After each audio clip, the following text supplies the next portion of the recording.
स्मृतिरपि त्वय्यर्चनं चापि ते हस्तावञ्जलये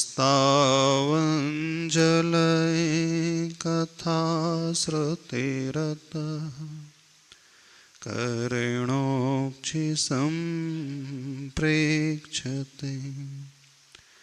सस्तत्यां व्यसनमशेरोन्नतिपरं सेवेन्द्रश्रियेण ते तेजस्वी सुजनोऽहमेव सुकृते तेनैव तेजः पते। देवादिदेव खजाराज श्री महावीर भगवान के जय। संत श्रोमणी आचार्य भगवान गुरुदेव श्री विद्यासागर जी महाराज के जय। पूज्याचार्य श्री समय सागर जी महाराज के जय। बोलिए परम पूज्य निर्यापक श्रवण मुनि श्री वीर सागर जी महाराज की, समस्त मुनि संघ की नमोस्तु भगवान नमोस्तु। मन्यो मनुष्याणां कारणं बंधमोक्षयो। ये पंक्तियाँ गीता में आती हैं। हमारा मन, हमारे मन में उठने वाली भावना एक कारण स्वरूप होती है, बंधन के लिए भी और दुखों से मुक्ति के लिए भी। मन का जैसा परिणाम होता है, मन में जैसे भाव उत्पन्न होते हैं, उसी के अनुरूप हमारे शब्द भी उत्पन्न होने लगते हैं। हमारे वचनों का प्रयोग मन की उन भावनाओं पर आधारित होता है और उसी के आधार पर हमारा व्यवहार भी बनता चला जाता है। धीरे धीरे वही व्यवहार हमारे जीवन में एक संस्कार का रूप ले जाता है और वही संस्कार एक समय के पश्चात एक गहरी आदत के रूप में ढल जाती है। हर एक व्यक्ति की कुछ आदतें होती हैं संसार में। कुछ आदतें अच्छी हैं और कुछ आदतें ऐसी हैं जिसे लेकर मनुष्य स्वयं परेशान रहता है। हमारी हैबिट हमें बनाती हैं या हम अपनी हैबिट्स को बना लेते हैं, थोड़ा सा यह चिंतन का विषय है। कहा जाता है habit is the second nature of human being. मनुष्य की आदत ही उसका एक दूसरा स्वभाव होता है। तो जैसी उसकी लत हो जाती है, जैसी उसकी आदत पड़ जाती है, फिर उसका स्वभाव भी बिल्कुल वैसा ही बनता चला जाता है। और हमारी लत, हमारी आदत कैसे बढ़ती चले जाती है। आदत का बढ़ना हमारी उस भावनाओं पर आधारित होता है। कई लोग जीवन में शिकायत करते हैं कि हम अपनी बुरी आदतों से मुक्ति पाना चाहते हैं, बुरी आदतों को छोड़ना चाहते हैं, हम अपनी कमियों को दूर करना चाहते हैं। ये भाव कई लोग करते हैं अपने मन में। हम उन व्यक्ति की ही बात नहीं कर रहे हैं जिन्हें बहुत बुरी लत लग चुकी है, बड़ा व्यसनी है, शराबी है, उसकी बात भी नहीं कर रहे हैं। हम उनकी भी बात कर रहे हैं जो दुनिया की नज़रों में एक अच्छा इंसान है, एक अच्छा चरित्र वाला है। उसकी भी कुछ ऐसी कमियां होती हैं जिनसे वो ऊपर उठना चाहता है, चाहते हुए भी वो ऊपर नहीं उठ पाता है। हो सकता आप में से भी कुछ लोग ऐसे होंगे ना यहाँ पर।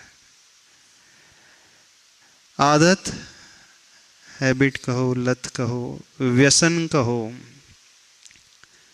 ये एकदम एक्सट्रीम वाली स्टेज हो जाती है, एक अति वाली स्थिति हो जाती है।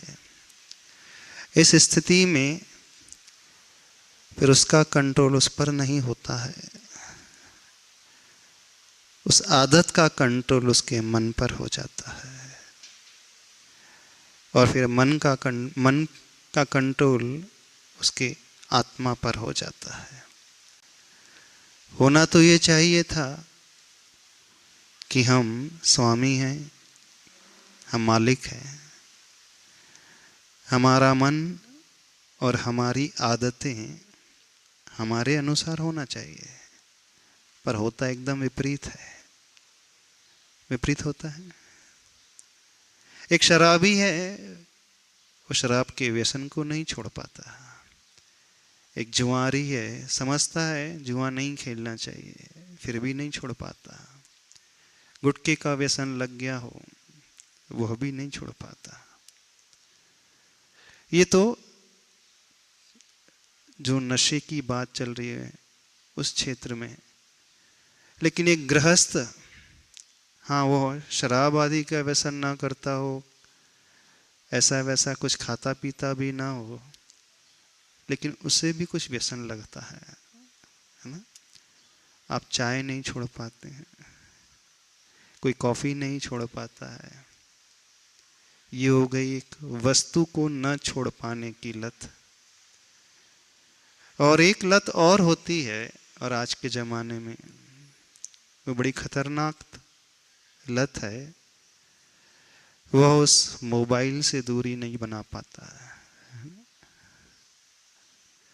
और शायद ये लत, ये आदत सबको लगी हुई है। यहाँ सिर्फ आइटम बदल रहे हैं, वस्तुएं बदल रही हैं, लेकिन मेंटलिटी एक जैसी ही है सबकी, मानसिकता बिल्कुल एक जैसी ही है। एक को शराब की लगी है लत, एक को सिगरेट की लगी है, एक को गुटखे की लगी है, एक को चाय कॉफ़ी की लगी है, और एक को मोबाइल की लगी है। ये सब फिजिकल वस्तु की हम बात कर रहे हैं, पर इसके अलावा भी कुछ और होता है। होता है क्या? होता है, हाँ, कुछ लोग चाहते हुए भी बुरे विचार नहीं छोड़ पाते हैं। कुछ लोग चाहते हुए भी अपने क्रोध को नहीं छोड़ पाते हैं। कुछ लोग चाहते हुए भी अपने ईगो को नहीं छोड़ पाते हैं। अपनी मान कषाय को वह त्याग नहीं कर पाते हैं। अब यहां पर कुछ नजर नहीं आ रहा है, फिजिकल ऑब्जेक्ट नहीं दिख रही है। एक व्यसनी जो होता है, व्यसनी में तो ऑब्जेक्ट नजर आती है, वस्तु नजर आती है, शराब है, सिगरेट है, गुटखा है, चाय है, कॉफी है, अथवा वह इलेक्ट्रॉनिक गैजेट्स हैं, मोबाइल है। ये मटेरियलिस्टिक वस्तुओं की बात है, लेकिन कुछ और भी है जिसमें कुछ भी हमें मटेरियलिस्टिक से लेना देना नहीं होता। वह सिर्फ मन में उठने वाले उन परिणामों की ओर इंगित करने वाली वो बात है। और वह बात व्यक्ति चाह कर के भी अपने बुरे स्वभाव को, अपनी कमियों को नहीं छोड़ पा रहा है।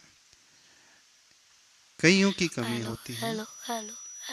कुछ होते हैं जिन्हें तुरंत गुस्सा आ जाता है, कंट्रोल नहीं कर पाते हैं। कुछ लोग होते हैं वो जेलसी, ईर्ष्या को नहीं छोड़ पाते, नहीं छोड़ पाते। कुछ लोग होते हैं अपने मान को, अपने अभिमान को, अपने ईगो को नहीं छोड़ पाते हैं। और कुछ ऐसे भी होते हैं जिन्हें एक चाह बनी है और वो बड़ी खतरनाक चाह है। इन सबसे खतरनाक चाह जानते हो वो क्या है? वो दिखती नहीं है, दूसरों को नजर भी नहीं आती है, और कई बार स्वयं को भी नजर नहीं आती है। वो कौन सी लत है? वो लत है अपनी प्रसिद्धि की लत है, ख्याति पूजा लाभ की लत है। वह लत है आत्म प्रशंसा की लत है। हमारी प्रशंसा होते रहे, यह सुनने की लत। दुनिया हमारे गुणगान गाते रहे, हमें ऊपर उठाते रहे, हमारे बारे में सब अच्छा अच्छा ही बोलते रहे। ये भी होती है ना। Fame is the infirmity of the noble mind, fame is the last infirmity of the noble mind. एक कहावत आती है। प्रशंसा की चाह एक बड़े से बड़े विद्वान की भी कमजोरी हो जाती है, और बहुत बड़ी कमजोरी हो जाती है। बड़े से बड़े अच्छे व्यक्ति की भी कमजोरी हो जाती है, यहां तक कि त्यागी वृत्ति की भी कमजोरी हो सकती है। एक बहुत बड़े धार्मिक व्यक्ति की भी कमजोरी हो सकती है, हो जाती है। एक साधना करने वाले साधक की भी कमजोरी हो सकती है। एक दान देने वाले, जो अच्छा कार्य कर रहा है वो व्यक्ति दानी, उसका भी ये भाव हो सकता है। अब कार्य वो बहुत अच्छा कर रहा है, पहले सिनेरियो में क्या स्थिति थी? वो कार्य ही गलत कर रहा था, वो नशा कर रहा था, शराब पी रहा था, कुछ खा रहा था, कुछ गलत कार्य कर रहा था। वहां सिर्फ खराब वस्तुएं थीं जो उसके शरीर को नष्ट कर रही थी, है ना। कोई भी नशे का वो आलम्बन लेता है, वो नशे का सेवन उसके शरीर को नष्ट करने वाला हो जाता है। उसके लीवर को खराब कर देगा, माउथ कैंसर कर देगा, ये कर देगा, वो कर देगा। यानी उस नशे की लत से उसे भिन्न भिन्न बीमारियां घेर लेती हैं। लेकिन एक खतरनाक लत जो है, वो लत आत्म प्रशंसा मुग्धता की लत। स्वयं के प्रशंसा सुनने का भाव, स्वयं के नाम, स्वयं की प्रसिद्धि का भाव, यह भी तो एक प्रकार से आदत ही है। नहीं है आदत? है ना आदत? अभी किसी को नजर नहीं आती। दुनिया को हमारा अच्छा कार्य नजर आएगा, जो धर्म कर रहे हैं विशेष रूप से, जो त्याग कर रहे हैं, जो तपस्या कर रहे हैं, जो व्रत करते हैं, जो उपवास करते हैं, जो दान देते हैं, जो सेवा करते हैं, दूसरों की मदद करते हैं, दूसरों को ऊपर उठाते हैं, इन सारे कार्यों से दुनिया को लाभ हो रहा है, सबको लाभ हो रहा है, इसमें कोई संदेह नहीं है। और कार्य बड़ा अच्छा है, इसमें किसी की हिंसा भी नहीं हो रही, किसी की प्रताड़ना भी नहीं हो रही, किसी को मारा भी नहीं जा रहा है। लेकिन सबसे बड़ा नुकसान किसको होता है? स्वयं को होता है। यहां भी उसी प्रकार की मानसिकता है, वह मानसिकता जो वस्तु के प्रति थी, अब यह मानसिकता वस्तु के प्रति न होकर के एक इनविजिबल उस नाम और ख्याति के लिए हो गई है। हो गई ना? तो आपकी भी तो वही बुरी आदत हो गई, अथवा उस संसारी व्यक्ति की भी तो वही बुरी आदत हो गई। क्यों ऐसा होता है कि व्यक्ति चाह कर के भी अपनी उन कमियों को नहीं छोड़ पा रहा है? कभी यह सोचने की कोशिश की, क्यों नहीं इनसे ऊपर उठ पाता है? सिर्फ इसलिए कि उसका मन बार बार उस भावना को करता है, बार बार उसे दोहराता चला जाता है, बार बार वह अशुभ की भावना ही करता चला जाता है। प्रत्यक्ष से और परोक्ष से उसके चेतन और अवचेतन मन में वो भावना बार बार गहरी होती चली गई, और उसी भावना का प्रताप, उसका परिणाम, उसका फल कि व्यक्ति चाह करके भी ऊपर नहीं उठ पा रहा। तो यदि हम अपनी उस आदत को तोड़ना चाहते हैं, उससे ऊपर उठना चाहते हैं, चाहे वो खराब वस्तु संबंधी हो, चाहे मन के उस विषय संबंधी हो, हमें प्रयास थोड़ा सोच विचार करके करना होगा। और उस प्रयास की शुरुआत होती है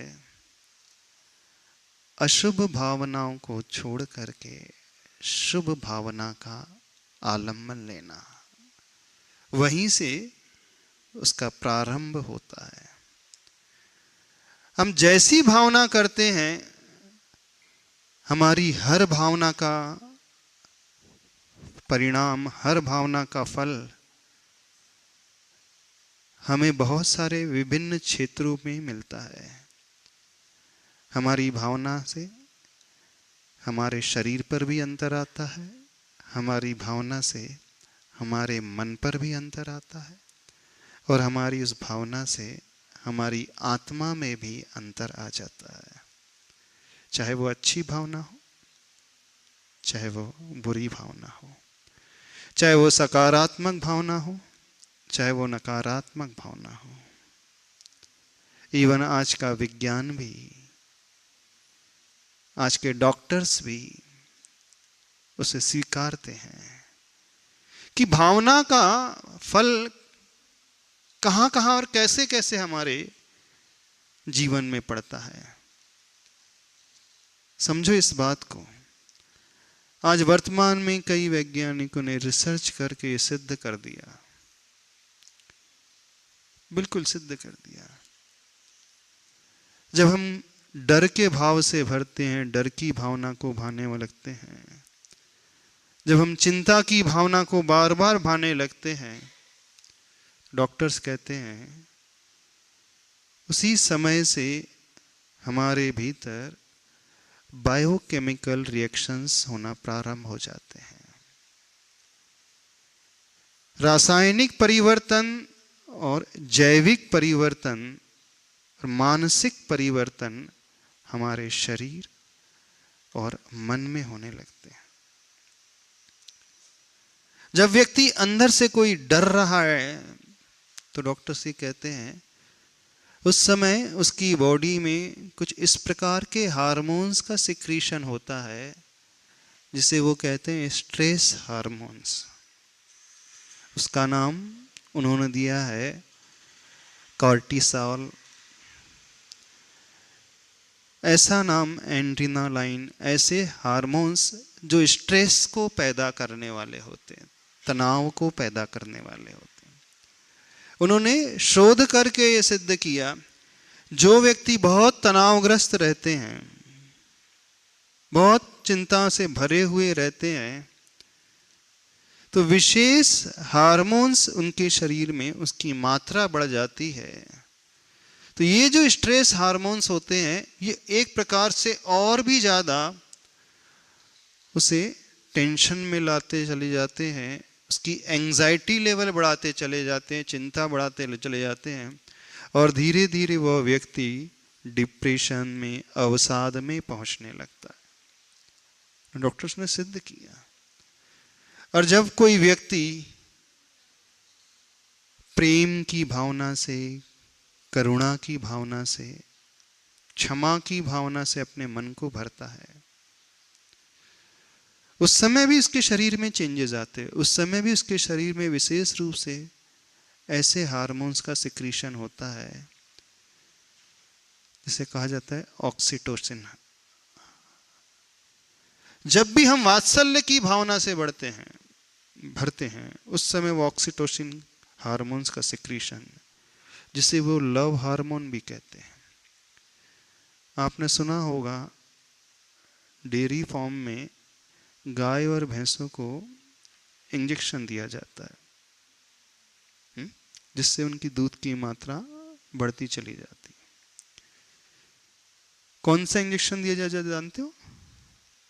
हाँ, क्योंकि गाय अथवा भैंस अथवा कोई भी लिविंग बीइंग दूध तभी देती है जब उसके अंदर वात्सल्य की भावना बहुत प्रबल होती है।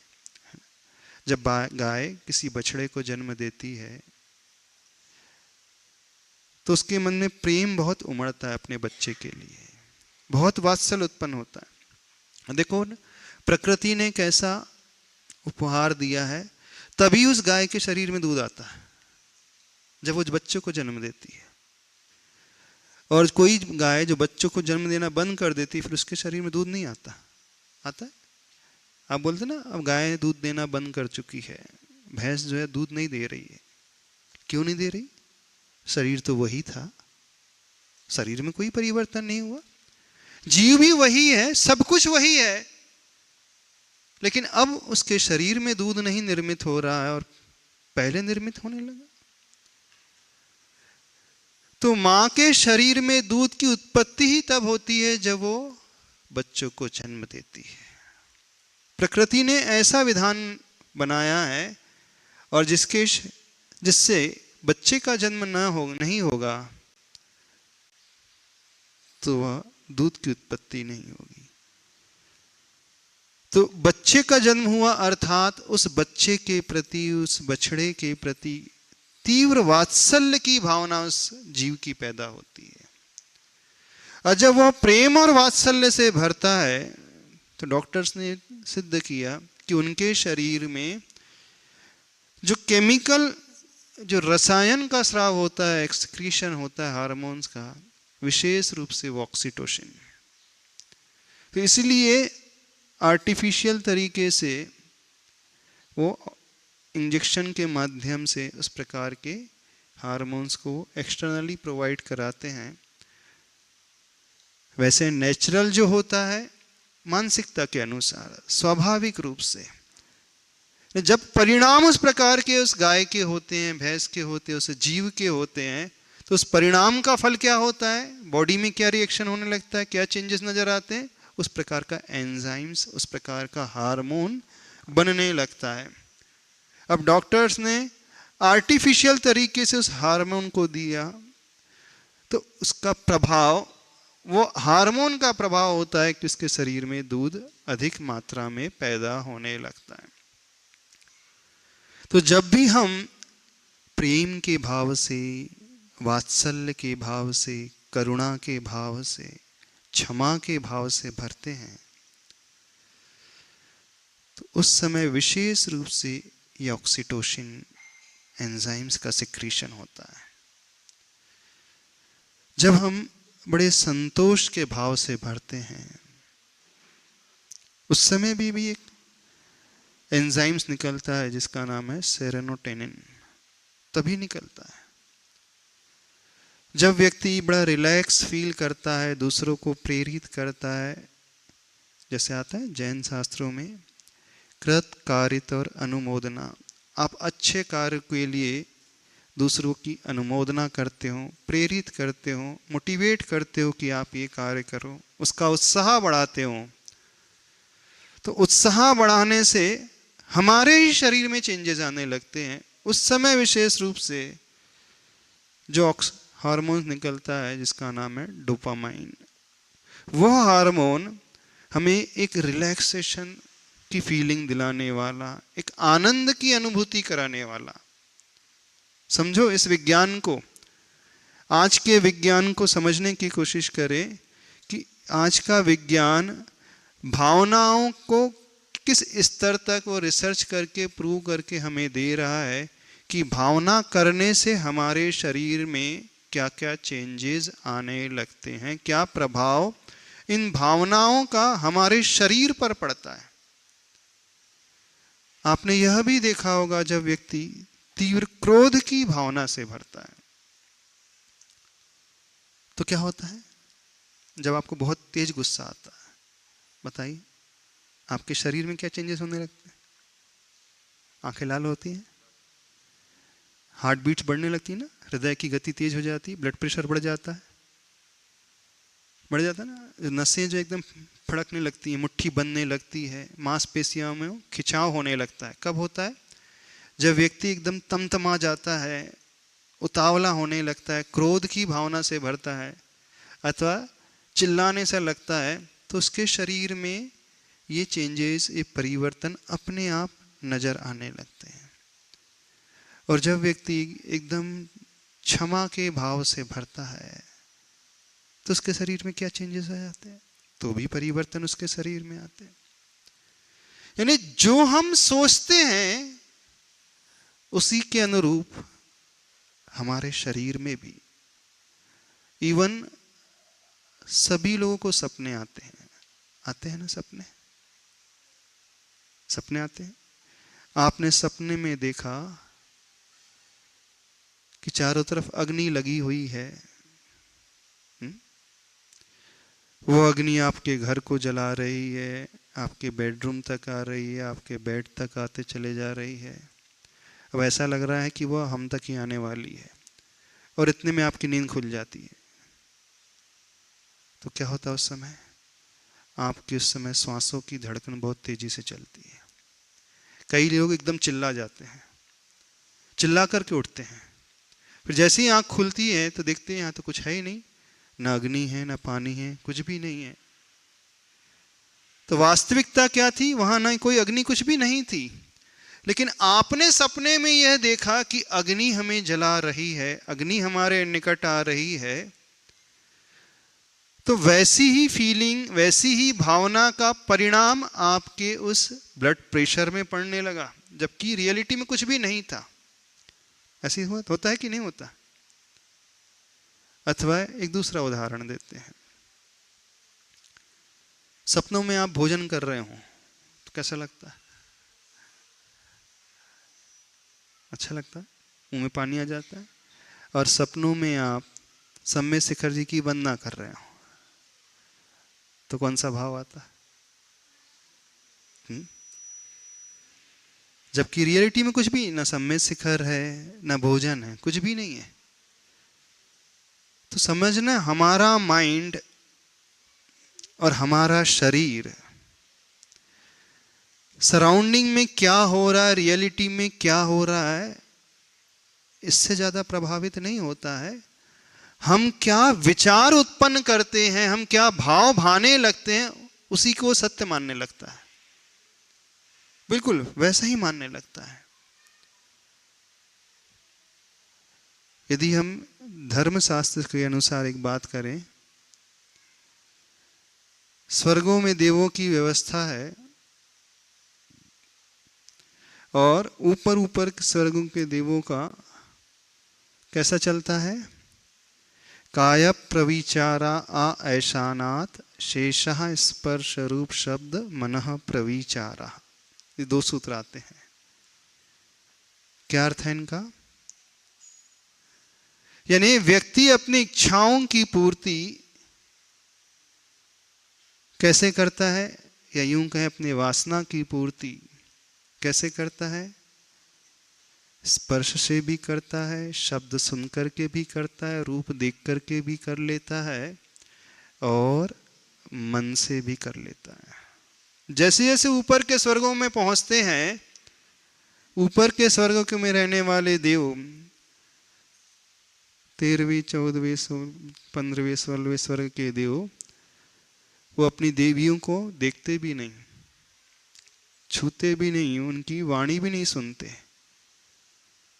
कुछ नहीं, मिलते भी नहीं है, सिर्फ मन में ही स्मरण कर लेते हैं, और मन के स्मरण से ही उनकी इच्छाएं पूर्ण हो जाती, शांत हो जाती, जबकि कोई है ही नहीं सामने। ऐसा संसार में भी होता है कि नहीं? होता है ना। पाप करने के लिए कोई आवश्यक नहीं कि सामने वाला कोई व्यक्ति मौजूद हो तो ही वो पाप करता है। जैसे वो भाव करने लगता है व्यक्ति की अनुपस्थिति में, उसी के अनुरूप उसे अनुभूति भी होने लगती है। होती है कि नहीं? नहीं होती? सब समझदार हो, सब जानते हो। तो मन एव मनुष्याणाम कारणम बंध मोक्षयो। मन ही होता है मनुष्य के लिए, मुक्ति के लिए भी कारण है और बंध के लिए भी कारण है। मन में उठने वाले वे परिणाम, मन में उठने वाली वो भावना ही है जो हमें बिल्कुल वैसा ही बना देती है। प्रत्यक्ष में वो कुछ भी नजर नहीं आए, लेकिन हमें वैसा ही अनुभूति भी दिलाती है और वैसा बना भी देती है। वैसे शारीरिक परिवर्तन हमारे भीतर होने लगते हैं। चाहे आप मन में सोच रहे हैं तो शारीरिक चेंजेस हो जाएंगे, चाहे आप सपने में देख रहे हैं तो भी शारीरिक परिवर्तन हो जाएंगे, और चाहे वो व्यक्ति सामने हो तो भी चेंजेस आ जाएंगे। निमित्त हो अथवा ना हो ये मैटर नहीं करता है, हमारे मन में कैसा भाव चल रहा है ये मैटर करता है। अब ये बुरे के साथ भी है, पाप के साथ भी है, और ये धर्म के साथ भी है, पुण्य के साथ भी है। जैन शास्त्र में एक बड़ी अच्छी कथा आती है, सबने सुनी होगी, तंदुल मत्स्य की कथा सुनी है ना? तंदुल मत्स्य 7वें नरक में जाकर के पैदा हो जाता है बेचारा। तंदुल के आकार वाला, तंदुल के साइज वाला छोटा सा, तंदुल का अर्थ है चावल, चावल के एक दाने के बराबर वो मत्स्य, वो मछली, मगरमच्छ जैसा होता है। इतना छोटा सा मत्स्य जो एक भी मछली जीवन में नहीं खाता, लेकिन सोचता यह है इस राघव मत्स्य की मूर्खता को देख करके यदि इसकी जगह मैं होता तो एक को भी नहीं छोड़ता। बस ये सोच करके, यही विचार करके, यही भावना करते करते कहां पहुंच जाता है वो, कहां जन्म ले लेता है? 7वें नरक। कौन सी सजा वो पा रहा है, किस अपराध की सजा वो भुगतता है? 33 सागर तक। रियलिटी में जिस अपराध को उसने कभी नहीं किया और कर भी नहीं सकता था, वास्तव में वो कर नहीं सकता, तो खा भी नहीं सकता, इतनी हिंसा वो कर ही नहीं सकता था। इतनी तो छोड़ दो, थोड़ी भी हिंसा नहीं कर सकता वो, लेकिन भावों से, भावनाओं से वो उतनी हिंसा कर जाता है। तो समझे, सभी लोग सोचे विचारे हैं, आप लोग भावनाओं से कितनी हिंसा कर जाते हो? कर जाते हो कि नहीं? कितना झूठ बोल जाते हो, कितनी चोरी कर लेते हो, कितने बार कुशील का सेवन भी कर जाता है व्यक्ति, और कितने बार वह परिग्रह का अंबार भी लगा लेता है। भावों से कोई भी चक्रवर्ती से कम नहीं है, मुकेश अंबानी से कम कोई नहीं है यहाँ पे, है ना? भावों से, भले द्रव्य से कुछ ना हो, लेकिन भावों से वो कम थोड़ी मानता अपने आप को। तो आपने अपने आप को मान लिया, उतना धन वैभव वाले आप हो गए, तो इतना परिग्रह का रूपी पाप ओढ़ लिया, पहुंच जाओगे। कहां पहुंचोगे? आप में और उस तंदुल मत्स्य में क्या अंतर रहा? क्या रहन? बहुवारम परिग्रहत्वम नारकस्य आयुषः। बहुत आरंभ और बहुत परिग्रह वाला नरक में जाकर के पैदा हो जाता है, नरक आयु को बांध लेता है। तो आपके पास भी ढेर सारा परिग्रह है कि नहीं? भावों से ढेर सारे पाप कर जाते हैं कि नहीं? 5 पाप कर जाते हैं कि नहीं? भावों से करता है व्यक्ति, नहीं करता? जितने बैठे हैं सब सौदार संतोष व्रत के धारी हैं? पूछ रहे हैं। सौदार संतोष व्रत जानते हो? सौदार संतोष व्रत वह व्रत कहलाता है, जैन धर्म में बड़ा अच्छा व्रत का वर्णन किया है कि अपने पति अथवा अपनी पति तक सीमित रहना और अपनी पत्नी को छोड़ करके दुनिया की हर नारी के प्रति बहन की भावना, माँ की भावना, पुत्री की भावना, और स्त्री वर्ग के लिए अपने पति को छोड़कर हर पुरुष के प्रति पिता की भावना, पुत्र की भावना अथवा भाई की भावना। तो द्रव्य से तो सुधार संतोष व्रत हर एक का है, लेकिन भावों से है? बताइए। ऑफिशियली आप लोगों की सबकी एक ही वाइफ है, अनऑफिशियली मन से समझ में आ रहा है? कुछ नहीं समझ में आ रहा। तो देखना व्यक्ति कहां गलती कर जाता है, कब कब वह तंदुल मत्स्य बन जाता है, और दिन भर में 24 घंटे में वो कई बार तंदुल मत्स्य बन जाता है। ऐसी भावना करता है, कई बार हिंसा को लेकर के करता है, झूठ को लेकर के कर देता है, चोरी को लेकर के कर लेता है, कुशील को लेकर और परिग्रह को लेकर, जबकि उसकी कोई क्षमता नहीं, योग्यता भी नहीं है, इतनी शक्ति भी नहीं है, लेकिन भावों से वो कोई कमजोर नहीं है। तो दुनिया का हर इंसान प्राय उन अशुभ भावनाओं के कारण नरक में ही जाकर के पैदा होता है। ये बहुत बड़ा कड़वा सत्य है, क्योंकि सत्य यही है कि हम चाह करके भी फिजिकली जीवन भर भी पाप करें तो उतने पाप नहीं कर सकते। सुबह से शाम तक भी कोई कसाई जीवों की हत्या कर रहा है, मान लीजिए, कितने जीवों को मारेगा, कितने जीवों का वध करेगा दिन में, एक दिन में फिजिकली? 5, 10, 15, 20, 25, इससे ज्यादा तो जीव नहीं मार सकता ना वो, कि मार सकता है? चलो 50 बहुत हुआ, तो इससे ज्यादा तो जीव की हत्या नहीं करता होगा वो, नहीं कर भी नहीं सकता वो, इतना टाइम ही नहीं इतना। लेकिन मन की भावना से वो कितने जीवों को मार लेता है।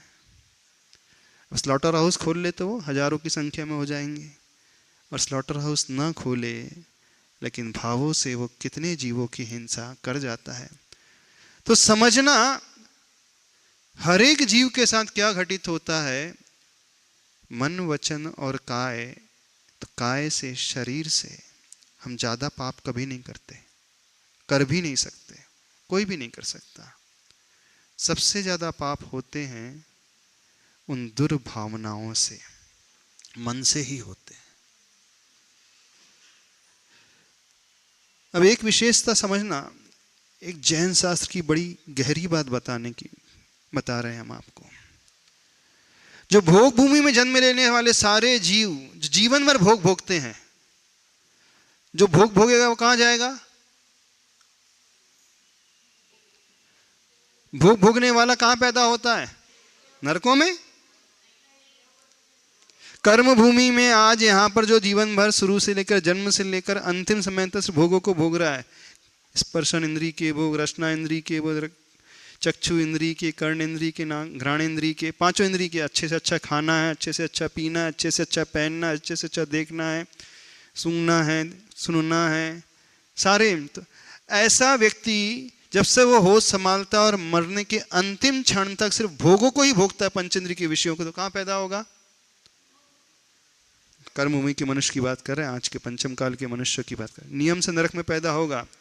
लेकिन शास्त्रों की विशेषता समझना, भोग भूमि में रहने वाले वे सारे जीव जो जीवन में भोग भोगते हैं लेकिन जाकर के पैदा होते हैं स्वर्ग में। कोई तप नहीं, कोई धर्म नहीं,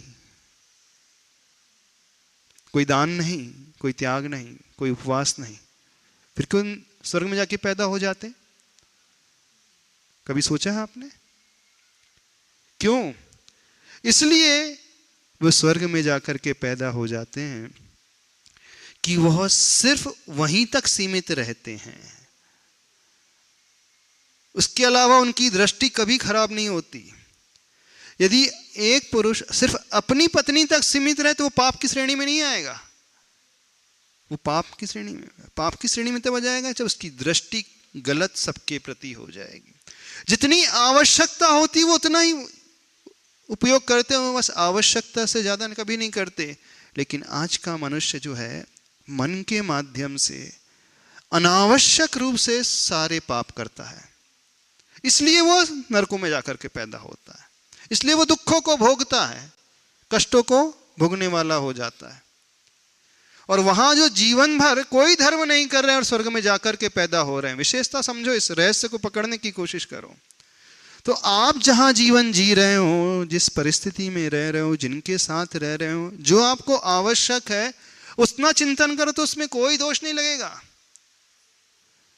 शास्त्रों में आता है बहुत तीव्र इच्छा रखने वाला, बहुत परिग्रह की मूर्छा रखने वाला नरक में जाता है, आवश्यकता के अनुसार रखने वाला कभी नरक में नहीं जाता। तो कभी आपको पतन नहीं होगा। लेकिन आप मन के माध्यम से इस प्रकार का भाव, इस प्रकार की भावना हमेशा गलत करते रहते। इस रहस्य को यदि हम पकड़ लें तो बहुत बड़ी हम समस्या से ऊपर उठ सकते हैं और अपने जीवन को नीचे गिरने से बचा सकते हैं। तो सारा खेल क्या है? इस भावना को समझने की कोशिश करना कि मैं कहीं अनावश्यक रूप से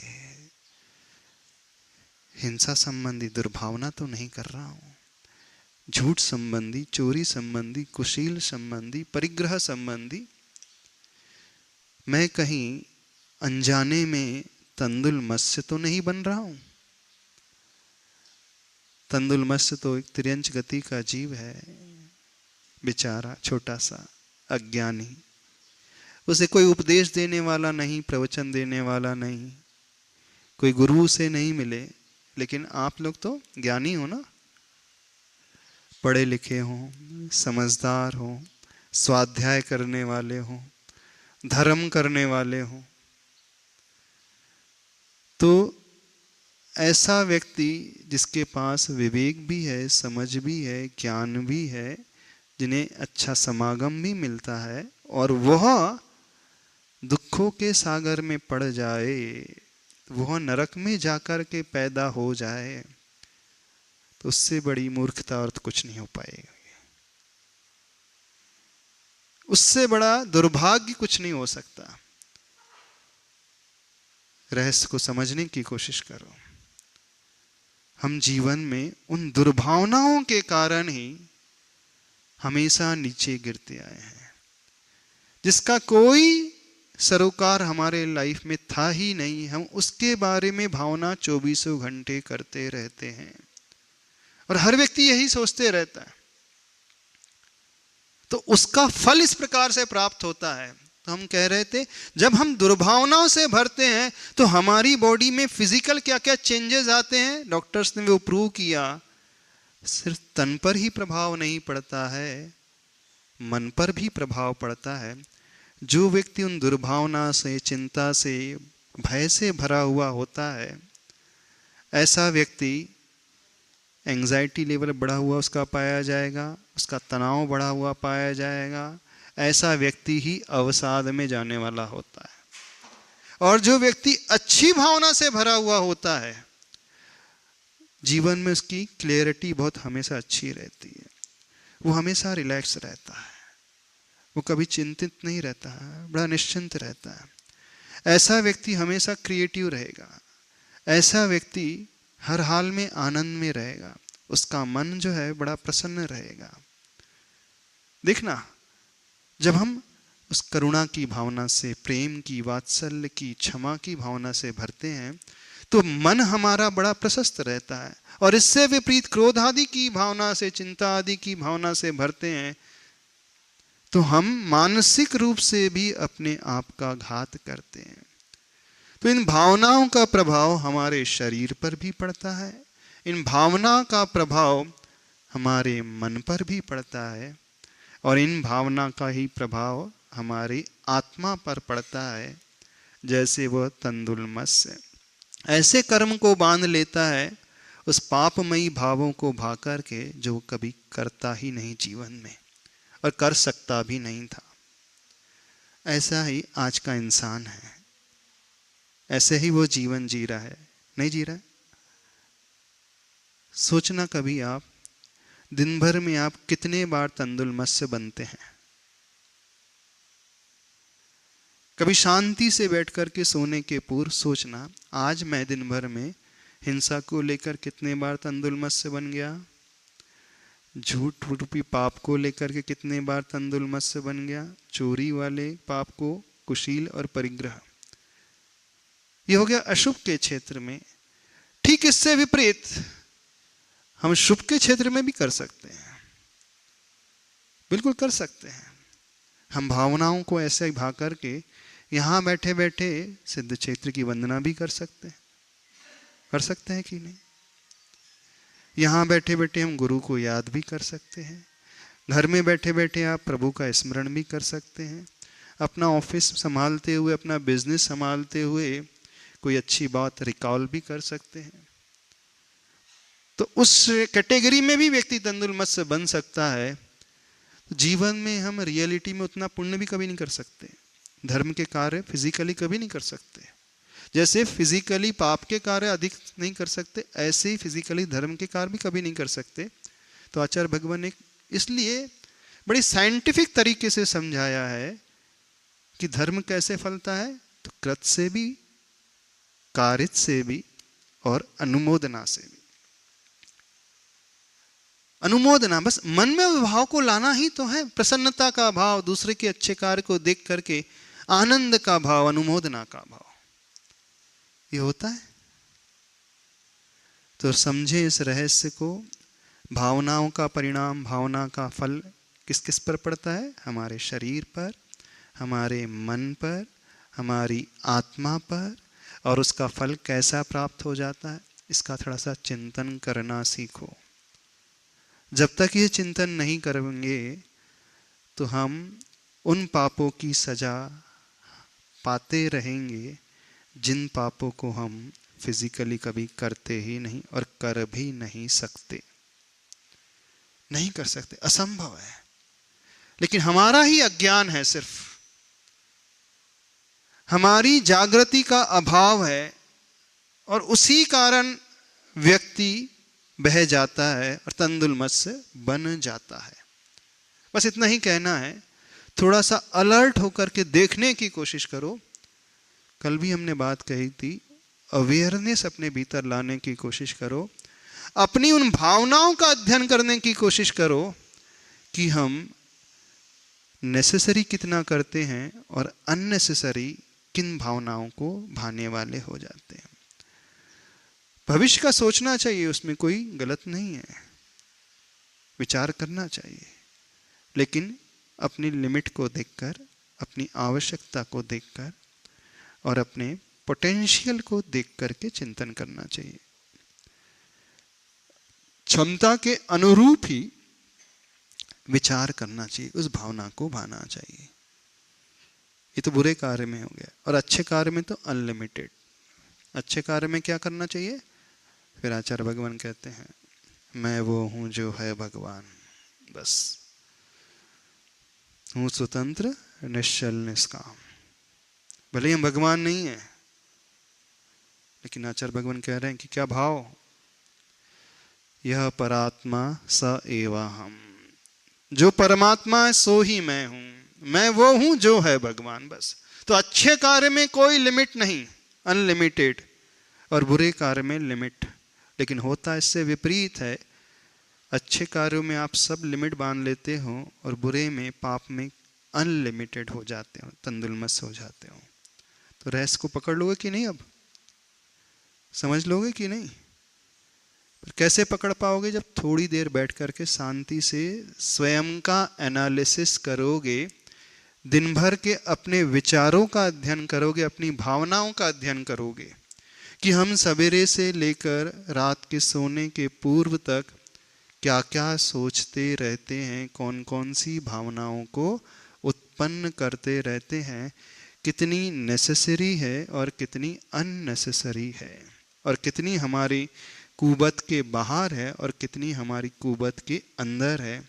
इसलिए कहा जाता है भावनाओं का प्रभाव शरीर पर, मन पर और आत्मा पर वैज्ञानिक और मनोवैज्ञानिक तरीके से पढ़ता है, शास्त्र भी कहते हैं और आज का विज्ञान भी कहता है, और इसका अनुभव हर व्यक्ति स्वयं भी करता है, लेकिन वह इस ओर दृष्टि नहीं ला पाता है। बोलिए देवादिदेव 1008 श्री महावीर भगवान की।